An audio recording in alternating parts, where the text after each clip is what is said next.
Hey guys, today I want to talk to you about hiring engineers from Eastern Europe. My name is Michael. I'm the founder of SlashDev.io.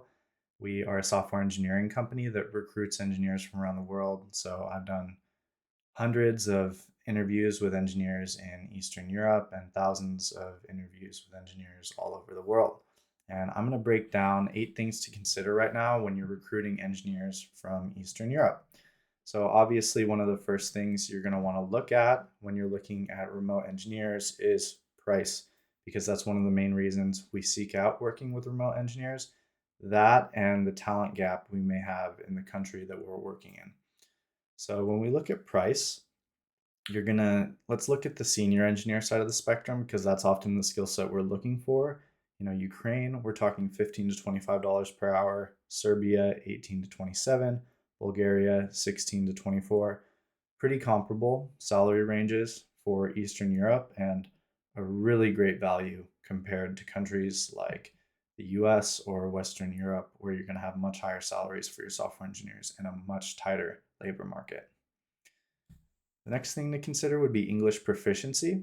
So when we look at English skill in Eastern Europe, it's incredibly high.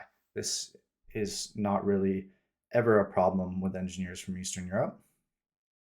The number of engineers in the talent pool, this is very important depending on how specialized your recruitment is and what you're looking for, that you have a wide pool of talent to recruit from. So Ukraine, 200,000 engineers, Serbia, 50,000, Bulgaria, 70,000, and these are just a pocket of Eastern Europe to consider. So there's a lot of engineers to choose from. We'll have a note on this due to the Ukraine war later on that obviously affects this a lot.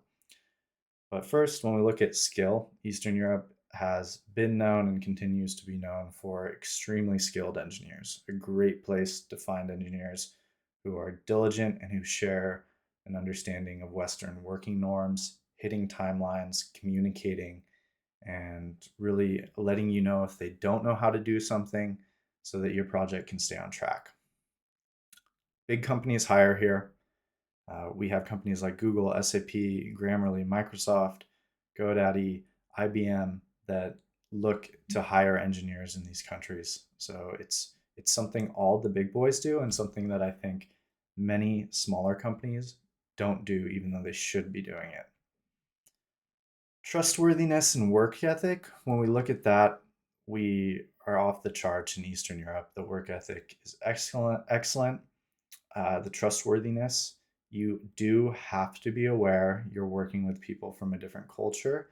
And even though these are very reliable engineers, whenever you see the price per hour of a country being lower, you're dealing with a different culture where often it's more common to have corruption and there's a higher rate of scamming going on. So you have to do your due diligence when interviewing these engineers to make sure it's someone you can trust.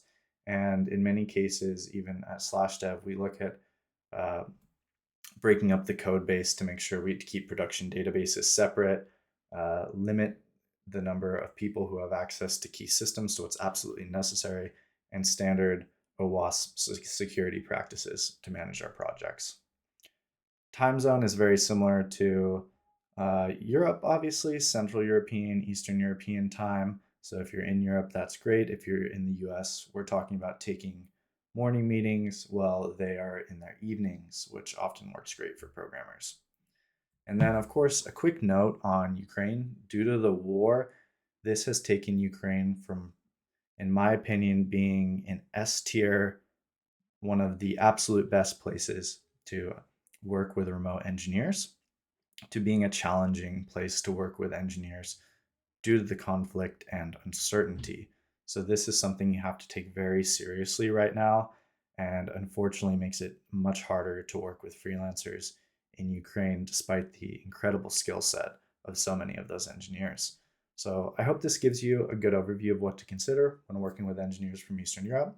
If you have any questions, feel free to reach out, get in touch with us, /dev.io, and we'd be happy to talk to you about your project and help guide you in the right direction.